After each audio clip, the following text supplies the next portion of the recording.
You're listening to the Gab Street Podcast, Columbus, Ohio's #1 podcast for underground talent. Every week we have new conversations with interesting individuals who contribute to the Columbus economy and its lively culture. You may find just what you're looking for right in your backyard. Let's get right into it.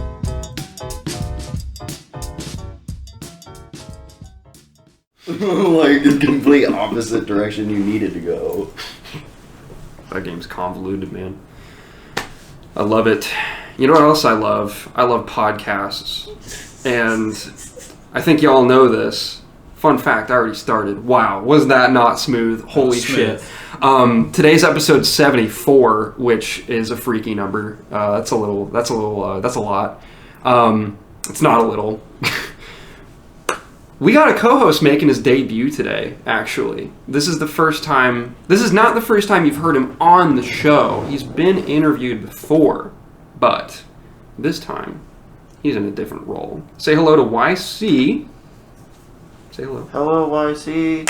Say hello to himself. I will admit, What's happening, everybody? Weirdly. Hello. YC here. He has returned. I have returned. It was fun the last time. It was fun. Yeah. Glad I'm here. I'm glad you're here. Awesome. Episode 74 is an interview of Michael from Blend. He's the guitarist. Say what's up. What's up? Are there multiple guitarists? Just one at the moment. Just one? Okay, yeah. Okay, cool. So you are the guitarist. Yeah. Very nice. Awesome. Well, you're here because, well, first of all, interviews are fun. Second of all, y'all got a single coming out here pretty soon. And it's called Me, Myself, and I. When's that coming out? July 31st. Okay. On all streaming platforms except for probably Amazon. So if you have Amazon, sorry. You know what? That's fair. That's completely fair. Yeah. I respect that decision. This episode should be coming out like a few days beforehand. So that works out. I think y'all should go check that out. We actually just listened to it before we started recording. And I gotta say, it is next level shit. It is, at least, you know, for Columbus as well, but it's a step up from the stuff that they have on their Spotify, in my opinion, already. So I think it's awesome. Oh, wow. Dude, I'd appreciate that. Of course. I think it's very well done. Would you also say it's very well done? I like those 4 songs. Yeah. I went through and listened to all 4 of them. Yeah. I really enjoy it. Yeah. Fuck yeah. So we did our research. It's gonna be cool. We have some comments about what influences we hear in the music that I would love to hear your opinion on. But yeah. What do you think? What do you think we're influenced by? Should we just get right into that? Yeah. You want me to set it off? I think you should set it off, YC. I'll set it off. So when I first listened to Willow's Whisper, the first thing that came to my mind was Pearl Jam, but more jam band. Okay, yeah. If grunge decided to stay jam band. If they did a little more acid, right? Yeah. If Pearl Jam was like, you know what, I'm gonna take a little bit more acid today, and I'm gonna play instruments for like 2 minutes longer than I originally planned on doing. And but I like music like that. So I like jam band, and I like grunge, and I like music like that. I would say that's pretty spot on. We're, especially me, I'm super influenced by, Humphreys McGee and Fish. I don't think we sound anything like Fish, but just those, I like just the concept of a jam band, like playing whatever you want and extending, like improvising. But as far as Pearl Jam, like, I'm not really sure. I'm pretty sure we all like Pearl Jam, but I don't know if we really try to sound like them, honestly. But I think my singer JD just kind of I think that's just what he sounds like. I don't know. Yeah, I can hear that. Yeah, he's really big into Incubus. Okay, this is his favorite band. Yeah, dude, I fuck with Incubus hard. I do too. Oh yeah, Incubus cool. is the shit. Yeah, it's like if y'all were to have come out in the grunge times. I'm too young to know when exactly that is, but I feel like you would have been part of that. You know what I mean? Like a little bit more reverby, but yeah, it would have fit in. Yeah, I would agree with that. Maybe a little more intricate than some of the other ones. Yeah. I mean, I like Alice in Chains. Is Alice in Chains grunge? Yeah, I think they're sick. I would consider Alice. Yeah, Alice in Chains is dope. Chains grunge. Honestly, me personally, I'm not really super into grunge, but I mean, I guess her music sounds like it. I guess I don't know. Yeah. Very cool. Well, I do have another take that I wrote down. So, to preface, I grew up listening to QFM 96 in the car quite a bit. That was just the jams at the time. That's kind of just what was happening. And the note that I wrote down while I was listening to the Spotify discography was stained but good. Stained but good. Okay, I like that. I like that compliment. I'm glad you appreciate that because we were laughing our asses off. Dude, honestly, I like hearing shit like that. Like, honestly, people comparing us to Pearl Jam or whatever, like, that's Pearl Jam's a legend, so I'll take it. Like, okay. All right, cool. Yeah. That works out then. I agree. I think, yeah, we kind of do sound like some 90s rock, but if it was like people that really knew about music and really spent time learning and, you know, music and shit like that, I don't know, I guess. Are you guys like classically trained to some extent, or is it more just experience? Yeah, my drummer has a degree in percussion. His name's Tyler Foltz. I would consider him one of the best drummers in Columbus for sure. Okay. Very my cool. bass player, I know he's got a background in jazz. He's got a degree in audio engineering. A little, you know, kind of went a different direction, but he actually produced our EP, the Rome EP. Nice. And then, I don't know, I was in band in school growing up, so I guess I'm classically trained, but not on guitar, I guess. I guess I'm self-taught, you know, reading books and just listening to music and YouTube videos. Like the theory was there as the foundation. Yeah. I would say that's true, yeah. What'd you play in high school? Saxophone. Okay, very nice. Yeah. Very cool. I played trombone, so... Oh, nice. Had that arm freedom, the slidey fart horn, you know? That's what's up. I respect it. So, the plan for this single, Me, Myself, and I, it's part of something bigger, is it not? Yeah, it's going to be on a full-length album. Okay. We're working on it. I would say we're getting pretty close to being done with it. We got probably one or two more trips to the studio just to do overdubs for, like, you know, guitars and vocals and just a little, you know, ear candy stuff that you hear, like maybe like Willow's Whisper, just that little bit of like keyboard shit in the background or stuff like that, you know. Yeah. I mean, that's like finishing touches. That's like right up there. Yeah, like we're getting pretty close. We've been working on it for forever. Hell yeah. How long has it been in development? Dude, like a year and a half, 2 years, but I wouldn't say it's been nonstop working on it. It's more like I feel that. Yeah. It's more like a month of going hard in the paint, and then we everyone gets busy working, and then we get back into it. I'd say it's more like that, like an off and on type thing. Okay, very cool. Yeah, I'm very excited to hear the rest of the album. We're going to get a sneak peek. We're going to listen to it before you do. We're going to do it after we record this episode. Deal with it. You'll hear it eventually. It's fine. Yeah, so is it...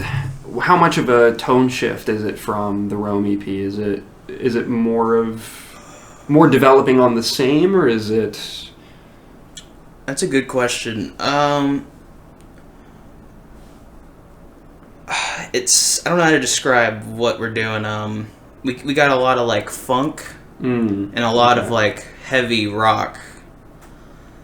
So I mean, I'd say the Rome EP's got a little bit of that too, but there's gonna be heavier songs than on the Rome, and then we got some like straight up like funk. Like the intro of the album's gonna be like just like a 2-minute funk, just no words, just funk, you know, song. I dig that. Yeah, it's just going to be a lot of, like, you know, funk rock, you know, and then heavy rock. Maybe not quite metal, but on the brink of it, maybe. Maybe if that's a good way to describe it, I don't know. On the brink of metal is a good... Yeah, I would say that's a good term for it. Are you introducing any new instruments as part of that funk dimension of it? No, all the same stuff, guitars and drums, bass. Okay. Maybe a little bit of... There's definitely going to be more synth. I don't think there's any synth at all on the Roam, so there's going to be way more like synths, more textures, ambient stuff in the background. Hell yeah. Very cool. Yeah, I've always been a fan of that, like, atmospheric, like... Yes. I think the best bands come out of being able to listen to them but not being able to visualize them playing the song that is happening. Does that make sense? Like, there are some bands I'll listen to where I just see mountains. No, instead of I think people. I know what you're saying, yeah. Maybe that's unique to me, but you know what I mean? I would say yeah. Yeah. I would say yeah. I get what that means. Cool. And what you had some pretty interesting insights into the current Spotify discography earlier. Oh yes, with so I have many different ways I like to listen to music. There's listening to music as a fan, where I'll just that's what made me listen through your whole Spotify discography, was being a fan of music, and I sat and listened to it. Then there's the artist side of me, where that's when I can listen to any music and I'm like, that was mixed bad. That vocal layer should be turned down. And then there's the ears where I listen to it with my third eye open. Nice. And there are a lot, I feel like, not a lot, but like I feel like there's definitely a lot of layers to the music you guys put out. There is a lot of layers to the instruments. That's when I decided to listen to it, was when, and it, like, Rome, we were talking about that before this. Rome was like, he said it was like almost too chill for him, and I'm like, I feel like there's a lot more to that song than what's being heard. Because when I listened to it, like I said, I could hear the layers throughout it, and that's what also made me like make the like Pearl Jam comparisons, and like I said earlier, I said Chon. I think I said Chon. Yeah. Wow. All right. Dude, the John's sweet. Dude, I love Chon. Yeah. When I listen to an artist, like, so most of the interviews we do on here is of rappers.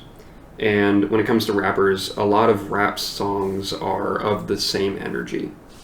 Where if you listen through somebody's discography, there's not going to be within the song itself, there's going to be a lot of dynamic change. But overall, the dynamics are pretty consistent. Would you agree with me on that? I most definitely would. Yes. So when it comes to rock, or when it comes to metal, there's more of a dynamic contrast between individual songs in a discography. When I listen to an artist and I hear that they have a harder song, it's hard for me to go back to their chill stuff. Okay. You know what I mean? Like, I've already set that expectation. Well, I would say it's all about your mood, too, like, because there'll be some, like, I love metal, like, I'm wearing an Opeth shirt, I don't know if you guys know who Opeth is, they're, like, super death metal shit, but, cool. Sometimes I can't bear to listen to that. I'm like, I gotta turn this shit off, I gotta listen to, like, some Fish or something, something chill. Yeah.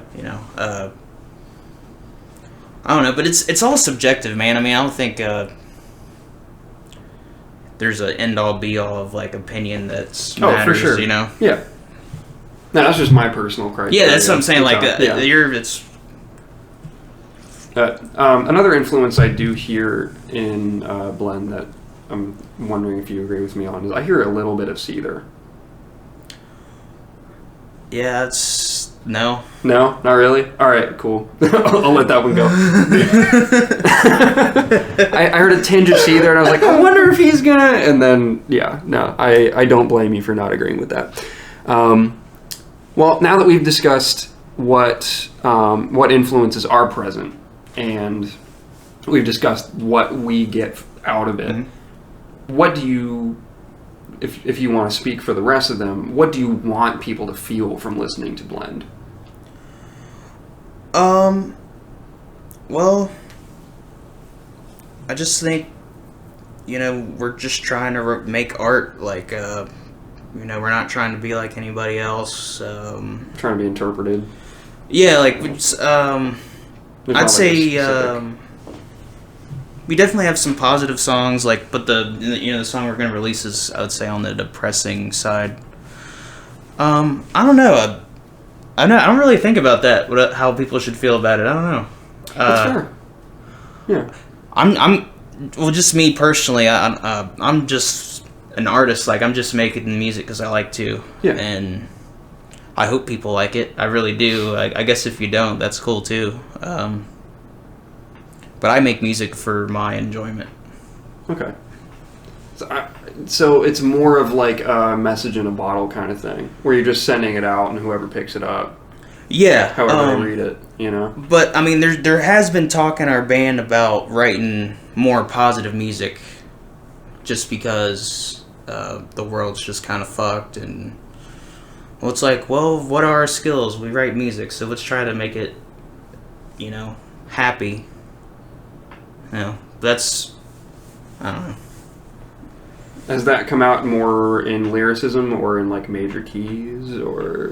I would say both. Like, actually, it's funny, because our band, our last few practices, we were just talking about the things that we kind of will do over and over. Just like we like to play in a more of like a down tempo, or like I don't know how to describe what I'm trying to say. But basically, we want to do more upbeat music, like faster, happier, dancier. Like we're trying to intentionally write music like that at the moment.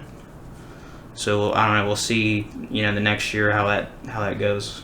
Yeah, and like the major key stuff. Like I will say, like I'm writing the guitar stuff. I do tend to stick into the minor tonalities. I find myself being in, but I don't know. We're trying to get outside the box a little bit. Cool. What would you say makes Blend a unique group among other groups in Columbus? And since it's kind of early in the process, I understand if that's a difficult question to answer, but... Well, that's kind of a hard question. I think what makes us different is we're not just one genre. Like, we're kind of, I would say we're rock, but we got a lot of funk. We have the ability to jam and improvise. Depending on the show, we'll do a lot of that or not at all. Okay. It just depends on how we feel. We're just really open-minded. Like, we got some songs they're not released yet, but they're almost like a jazz kind of a vibe. So I will say, I don't think there's many bands that I know of in Columbus that have the ability to do different genres. Yeah, that's like a wide range. So basically, don't put you in a box. Yeah. Yeah. Like Taco Bell style. Yeah. Yo. Yeah. Our live studio audience is just giving me the dead stare. Sorry, I just have to plug Taco Bell. That deserves clowning. I appreciate that. That's cool though. There are very few. Like, there are a couple of bands that attempt that in Columbus that I'm not going to name, but they try to break out of the genre that they started in, and then they kind of fall back into it anyway. Like, you hear the influence of the other genre, but it's never like fully transformed. Right. Yeah, I would agree with that. I think what it is with our band, it's just we've all really loved music. Like my drummer, he's really into Snarky Puppy, and I love Snarky Puppy as well. Yeah. Okay. So we'll listen to their music and try to figure out okay, what are they doing? Like, what's the time signature? What's the feel of the song? And we'll try to play with it and figure out what's the fuck is going on here, and then we'll try to incorporate it into our music somehow. It doesn't always work like that, but yeah. We'll literally like one time, me and my drummer Tyler were hanging out watching I can't remember the artist, but it was like some kind of sick like jazz like little jam thing, and it was sick. And we literally like went downstairs and played our own version of it. Like, nice. Just I don't know. We're just open minded. Like, dude, I'd make a pop song. I'd make a electronic song if we wanted to, or I don't know. Yeah, that's cool. Yeah, you're not like dedicated to one spot. You don't have to stay there. Okay, that's cool. How has Columbus as a city helped you as a band succeed?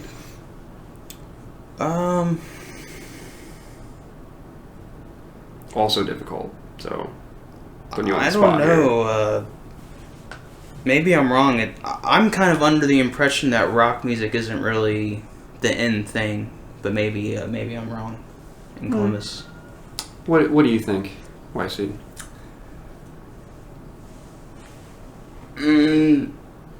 I won't say that it's not the end thing. It has its place. Yeah, for sure. It has its place. With that. There are certain venues and bars that would prefer rock over, rap music or any other genre that Columbus is putting out. And then there's others that basically stick with only rap or something because they know that that's what's going to sell. Yeah. But like there's been plenty of places where I've seen some really good like Columbus bands play. Like Shrunken Head was a good place that accepts that. Fuck. There was one that was like, come back to me. It left my head. I feel like the rock venues that I'm thinking of right now, I feel like Rambling House would be a good spot. Oh shit! I lost the other three. Dude, we're on the same thing right now. Elevator Brewing. That's a good one. Yeah. I got some personal friends that perform there every single Sunday. Oh, wow. So like that, cool. Every Sunday they do like acoustic sets and stuff like that. There, that's a great place to check out. Victories has some rock shows. Yes, Victories, yeah. Victories is a good spot. It's like 5 minutes from here, actually. It's pretty cool. And then like how close? I might be making like a stupid analogy here, but how close is Alrosa Villa? That's a little, I want to say a little bit more west of here. Yeah. I would They're say all about that metal over there. Oh, they're metal focused. Yeah. Sure. Yeah. They have like people like Mudvayne playing there all the time. Yeah. Like if a rock show was actually, there... no, Mudvayne would not be there because Dimebag Dan was shot in Columbus, so that would not happen. But if a rock show's there, it'll sell out quick. Like I went there when there was a rap show, and it wasn't like super packed or anything. That doesn't surprise me. And it was a somewhat of a big artist, I would say too. But like, do you remember who it was? It was Caskey. Okay. Cool. Oh, Caskey. Okay. Yeah. Okay, I know that name. I was like, wait, where does that sound familiar? But well, I was gonna say our blend. We kind of have like our own scene. Like we just like literally played at like Big Room Bar like. Last year, like we played there like 6 times. That's another one I would have said. Yeah. We just keep playing there. A lot of our fans live on the south side of Columbus, so it's like kind of convenient. But I mean, we have a following of like a hardcore following. I would say, but like the same 50 people watch us over and over. I know what you mean. So yeah, there's definitely support. I wasn't saying that. I guess.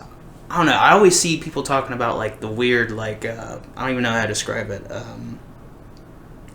Indie music, neo soul. I don't even know what I'm trying to describe. It's just like this indie kind of folky. That's what I see a lot of poppy. I don't know. I think indie's the right word. Indie or alternative. Yeah, one of those two. Yeah, and I just thought of it. Roomba Cafe. Oh, that's Rumba. Yeah, that was one of them that left my head. Yeah, Rumba's a good spot. Pop. I'm trying to remember what the point I was about to make with that. Shit.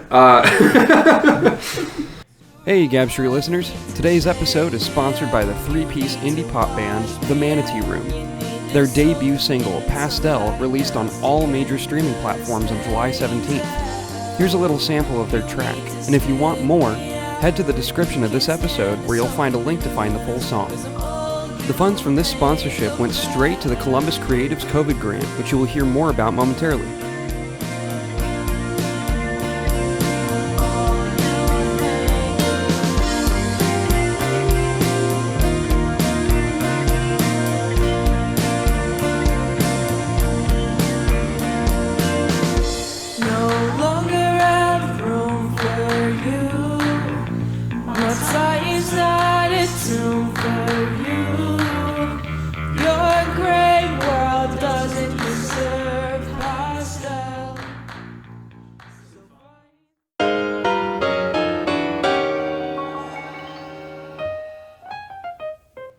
If you've listened to Gab Street in the past, you know that the show is dedicated to showing off awesome Columbus culture.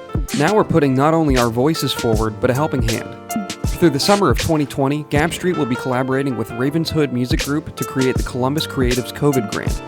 This grant is a fundraising initiative aimed toward helping creatives in Columbus who have been impacted financially by the COVID crisis.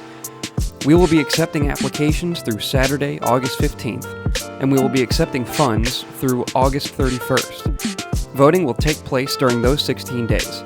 You can find links to the donation pages and how you can apply in the description of this episode. Now back to the show.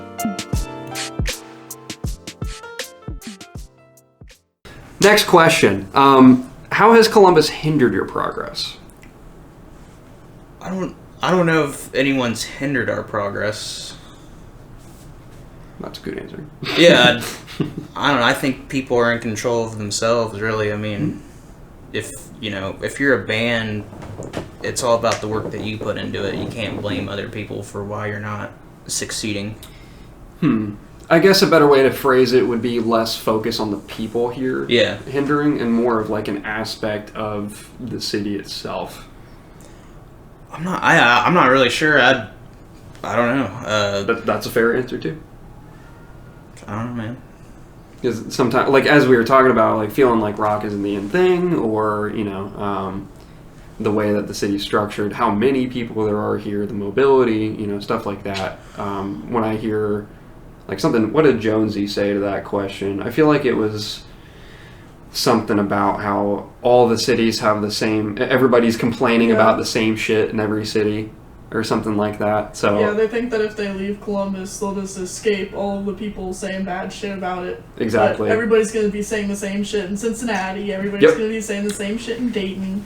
No matter where you go, it's always the same shit, different day. I would agree with that. I think, if you're doing music or whatever, you're gonna get out of it what you put into it.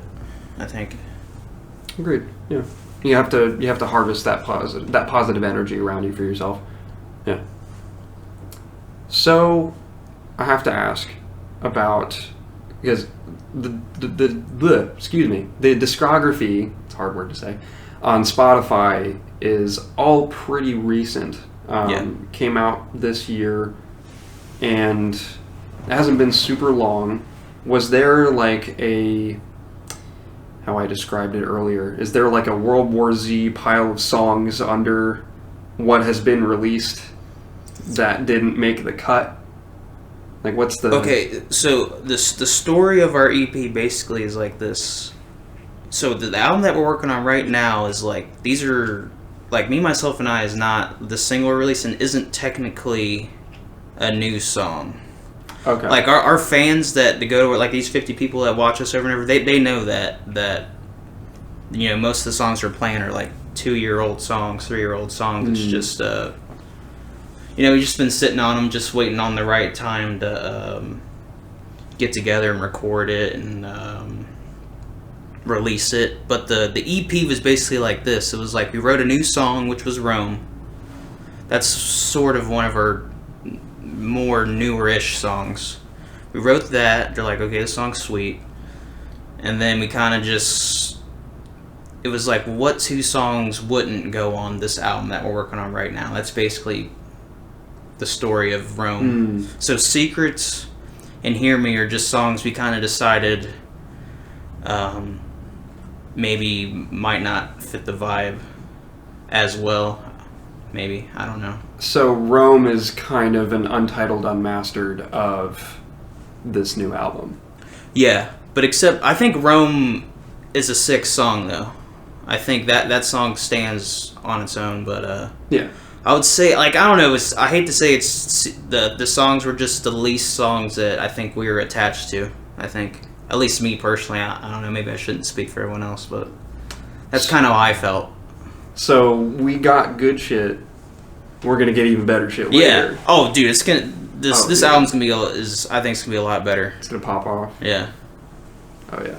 Okay. I can tell by the way that you talk about it. Yeah. Most definitely. Very cool. So we've talked about the full-length album coming out. So what are the beginnings of the band coming together? How did you all... I mean, we kind of talked about how you discovered the love for music from being in band before, but how did that all come together? Well, okay, so before Blend, I was doing, like, cover band stuff, just, making money, hustling and stuff, and I don't know, I just got tired of doing that, and I've always, wrote music ever since I was, like, a child. Like, I liked writing music, and when I want to be, like, a rock star or whatever, like, I had that dream or whatever, and I guess, I don't know, I just was like, okay, I'm done doing this cover band shit, this is boring. I don't know, I just started to find people to play with, and so JD, our vocalist, he used to be my neighbor, and we were, good friends, and I always knew that he could sing. I was like, dude, why don't we make a band? And so we did. And then we found Tyler, and actually finding a drummer was like a journey.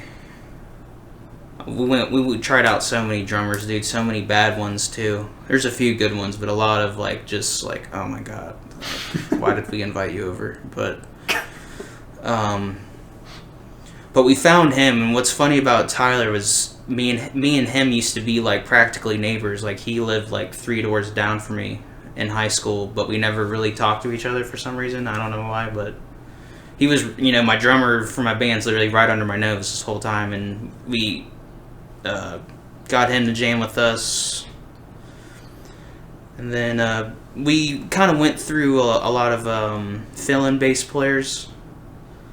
Finding a bass player was hard for some reason, I don't know why. But our bass player now, Aaron, he's been with us for like a year and a half, almost 2 years. We found him through a fill-in bass player. So he was like, well, if you don't like me, here's this guy. Yeah, it's basically like, oh, I know somebody that might want to be in your band, is basically how it went. And was he like, I don't, but he does? Yeah. Okay. Actually, the person who was our fill-in bass player, I won't say his name, he's a really talented musician. But yeah, I guess, I don't know, he just wasn't vibing with our music or whatever I don't know. Fair, it's good. It doesn't matter, but everybody's got their own reasons. Yeah, that's fair enough. Yeah, I just think it's kind of funny how that's how it went. Do you have any thoughts on that, YC? Not currently. Okay, cool. Yeah, I don't know. We just started jamming and it stuck, and then we're like, kind of all realized like, damn, like this is whatever this is special, and we stuck with it, and here we are, 3 years later, doing this. 3 years, man. Consistency. Yeah. Yeah. 3 years, like, in the scheme of things, is not a super long time, but that's like a super long time, though. Like, mentally, that's a long time. Yeah. 100%. Yeah. You spend 3 years with anything, that's longevity. Like, I was told, to bring it to a podcast example, because that's all I know. I was told that if you do a podcast for 7 weeks, that's when you are going to keep going, is the kind of threshold that I was told about. Here we are at 10 times that. But 3 years is a while, so that's really cool. That makes me feel like you guys are going to be around for quite a bit. Yeah, I think so. We all get along pretty good. Like, our disagreements on stuff are really small, and we always come to some kind of a conclusion of how we're going to solve this problem. Like, usually never bash heads on anything creatively. It's usually, it's like, oh, that's sweet, let's play it. Like, or I really can't think of a time where someone was like, I didn't like that riff or I didn't like that vocal line. I think we're all on the same page 99% of the time, I think. Cool. So if that isn't really a challenge for you guys, what are some of the biggest challenges that the band has faced? I mean, really just finding time to do it, because, obviously we're not, a big band yet, so we all gotta work, and, I guess just finding the time where we're all available at the same time to practice. That's really about it. That's probably our biggest challenge is ourselves, finding time to do it. Makes sense. Yeah. I imagine that's like the biggest problem for a lot of bands. Yeah. Because, I mean, rappers, you can just, you're gone. You know what I mean? Yeah. It's just you. You mean, you might have to bring all the parts of your brain together. They might be at work sometimes, but, Yeah. That's, like, even just being able to take the time to bring people together in a band like that also shows commitment. Especially for 3 years. I guess I will say, Yeah. I think money's a big factor, too, for any band. Oh, for sure. It's, to pay for recordings, like good recordings and studio time, it adds up. We've already spent thousands of dollars already. Yeah. So. Oh, yes. Yeah. Oh, Trust yeah. me. Yeah. I know. Oh, yeah. Money's definitely a factor, too. Yeah, time and money, I guess, but we figure it out. We figure a way out every time, so. But energy's not the problem. Nope. See, okay. Very cool. How does the group work off of each other creatively? What's the dynamic like? I would say most of the time how we write a song is like the band kind of gets together and we'll kind of like jam or something, and they'll be like, oh, that was a cool idea, and I record everything that we do on my phone, so if we have like if some magic happens, I got it on my phone, we can remember what we did. Basically, it just starts. We usually make the music first, and then we start to piece it together with the lyrics, like the actual real structure of the song. It kind of just depends. Like a lot of our songs, kind of are just it's already a song, and then someone brings it to the table, and we kind of everyone just adds their own thing to it. Or I would say lately it's been way more of a group effort, like maybe it'll start out with a riff and then the rest of the band will complete the idea. That's cool. There's like a foundation and then it just kind of happens. Yeah, someone will just figure out like, oh, how are we going to transition from this to that, and then someone will figure out like, oh, what if we did this or that, and it all comes together somehow. What are some stories from some of the best and worst performances that you guys have had? Well, I'd say Mosh pit? I think our best show, our best show, like as far as fun, was our show in January, our EP release show. That was our biggest show that we put together ourselves, that we weren't on someone else's bill. Yeah. It was like a big show. There's like about 100 people there, and It's a big move. Yeah, that was a lot of fun. That felt good. But That's cool. I don't know if it was our best performance. I think our best performance was like a show playing to like 2 people. Really? At what's the place called? We're all forgetting venues today. Dang, I can't remember what it's called. Do you remember the area it was in? Like it's the Old North kind of. It's the sound guy for Acoustic Hookah. What bar does he work at? Do you guys know who I'm talking about? I don't, unfortunately. No.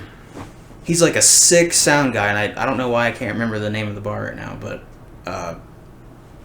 it was the best. Like, dude, he made us sound amazing. Like, but it was the best sounding, best performance show till I think there's maybe 5 people watching us. I think that was probably our best performance, but probably didn't really matter, I guess. Those 5 people heard that, though. Those 5 people will remember you forever, We'll pass it on. It's really cool. But a worse performance, like, I don't know. we've definitely made mistakes while we play our songs. That's definitely happened before. Has that ever been like song ending mistakes, or has it been like it's like, all right, keep going? Honestly, it's probably like something that you wouldn't even really notice unless you watch us a lot.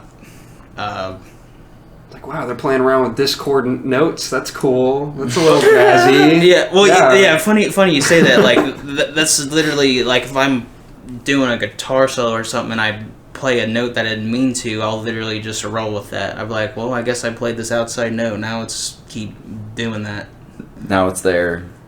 Yeah, now it's build upon it and then bring it back. That's cool. I don't know. I don't know about a worse performance. I know we've definitely had shows where maybe we didn't practice a lot beforehand because we just didn't have time. But nobody tripping on stage or anything.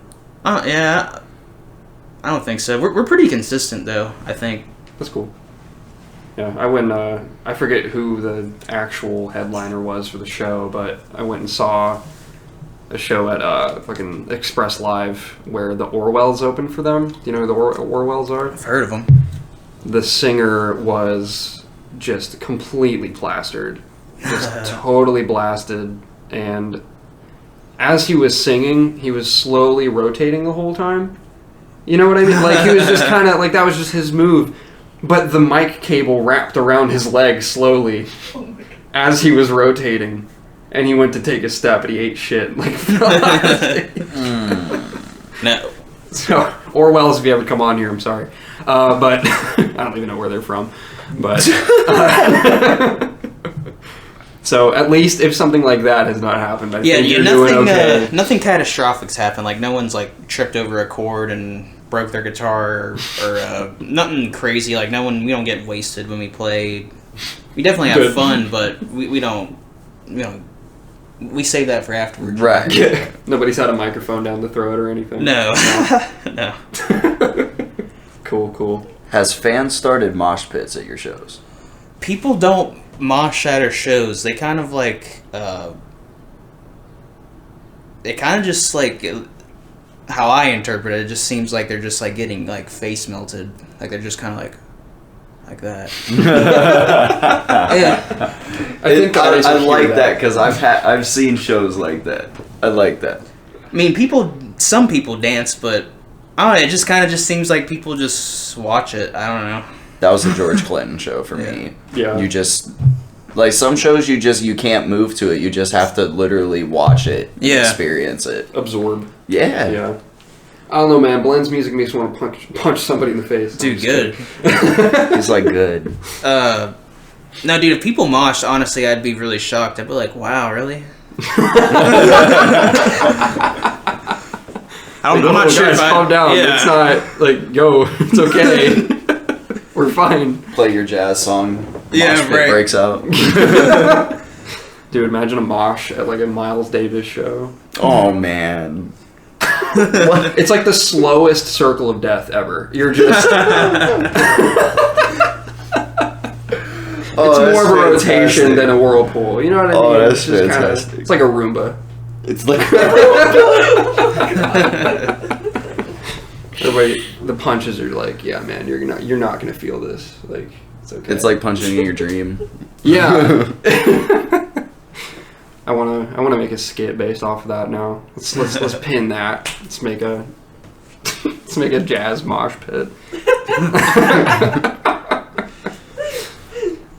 Well, that's a goal of mine for 2020 now. What are the goals of the band for 2020 and beyond, situation allowing? Just keep getting together, practicing, working on new music. That's kind of at least what I want to do. I just want to keep pumping out as much new music as possible and start working on the next album. That's, that's basically, that's my goal is we're working on this one, but we actually do have even more new music that no one's even heard, and I just want to work on that, just keep stockpiling songs, I guess. Cool. Yeah, most of what I've heard for that question is just like, yeah, we just gotta survive and keep going. Like, we can't stop what we're doing because of what's going on, we are doing a drive-in show on the 24th. I don't know. It's North High Brewing. They're kind of like, they kind of take a long time to hit me back up. Hopefully they don't listen to this. I don't mean any disrespect, but they must be really busy, but they take a while to message you back. But as far as I know, 24th. Well, that's cool because this episode's coming out on the 22nd. So, Ooh, nice. Can you plug that one more time? Yeah, so the 24th we're doing a drive-in show. It's just going to be us playing. I don't know what the movie is yet. I think people vote on it. Really don't know. Honestly, I really don't know much about it. I just know that I'm doing it. Cool. Yeah. It's there for and the it's North High Brewing. Yeah. That's like over by churches. Yeah. Right? Yeah. So. Okay. Yeah, dude, it's going to be a good time. It's going to be 2 hours of blend. Dude, come out. If you've never seen us, dude, please come out. I think you would enjoy it. There's nothing to do. So if you want something to do, come on out, Sounds like a good idea to me. Yeah. Cool. All right. Well, YC, do you have any questions for him? Yeah, I'm going to ask him the one I asked you on 28. Who are your top 5? Top 5 artists that make you and make your music sound the way that it sounds? Number 1, Stain. Yeah. You're an ass. Yes, Creed, Seether. Oh, man. No. Oh, man. Well, dang, I don't want to speak for the whole band, but... Do it. I dare you. This is what I will say. They ain't here. They can't tell me what to do. Yeah, well... You're free now. I would say Incubus. Okay. For me personally, Porcupine Tree or Steven Wilson. I'm gonna start naming off obscure stuff and be like, what is that? Listen to Porcupine Tree. Yeah, Porcupine Tree is the shit. If you know who they are, I have no idea, but I want to hear them now. Look them up. I kind of feel like they're like us, but even better. Okay. So you're like in the rearview mirror trying to like. I wouldn't say we're like them, but I'm definitely inspired by them. Okay. I think that's where on this album, a lot of the ambient influence comes from. I like, like psychedelic type stuff. So I would say, yeah, like Incubus, Porcupine Tree, Pink Floyd, I know is a big influence on all of us. Humphreys McGee, that's probably more for me, but that's where all the jams stuff comes from. I'll listen to a lot of them. Cool. Snarky Puppy. I want to say Meshuggah. My drummer's really big into Meshuggah. We're not really metal like that, but I know somewhere it sneaks in there. Tool. All right. I'd say Tool's a big influence. Drummer's really big into Tool. I know our bass player likes them too. Cool. Yeah, I think that's it. I don't know. Yeah. That's a good. Yeah, that's solid. That's like a set, Yeah. Roger Waters is one of my favorite people ever. Well, yeah, dude, if you like Roger Waters and Pink Floyd, check out Steven Wilson or Porcupine Tree. Perfect. It's like that same type shit, but a modern take on it, I think. Okay. Sweet. I will pin that. Mental pin. Yeah. Okay, well, I think that about does it. Unless you have anything else you want to cover. Just feeling it? Just going with it? Yeah, I'm just rolling with it. Okay. Very cool. How can people find and support Blend? Just look us up. Our handle on Instagram and Facebook's Blend614. Reppin' Seabush, I like it. We're on Spotify. Now, I'm not going to lie, it might be hard to find us if you just type in Blend. It was a little hard. So, It was. Yeah. So, Willow's Whisper is probably a good thing to type in. So when you're searching for us, if you really want to listen to us, make sure you type in Blend and Willow's Whisper or Blend Rome, and you'll find our music. And the album cover is kind of like a tie-dye shirt a little bit. Yeah, it's like a blue, like a kaleidoscope. Yeah. Like a More or less. mandala. Yeah. So if when you type in Blend and you see like a weird trippy looking album art, it's probably our band. Cool. All right. Do you have any last minute shout outs to make before we wrap up? Yeah, so the new single, Me, Myself, and I, comes out July 31st, and just, please, check us out on social media. We'll be releasing an album sometime this year, and shout out to that song. Yeah. Yeah, that's about it. Dude, thanks for having me. Oh, of course. You guys were awesome. Thank you very much. Thank you. We appreciate having you on. Gab Street will be back yet again next Wednesday morning, as per usual, 6 a.m. I know you're always listening right at 6 a.m. when it comes out. Don't lie. We'll see you then.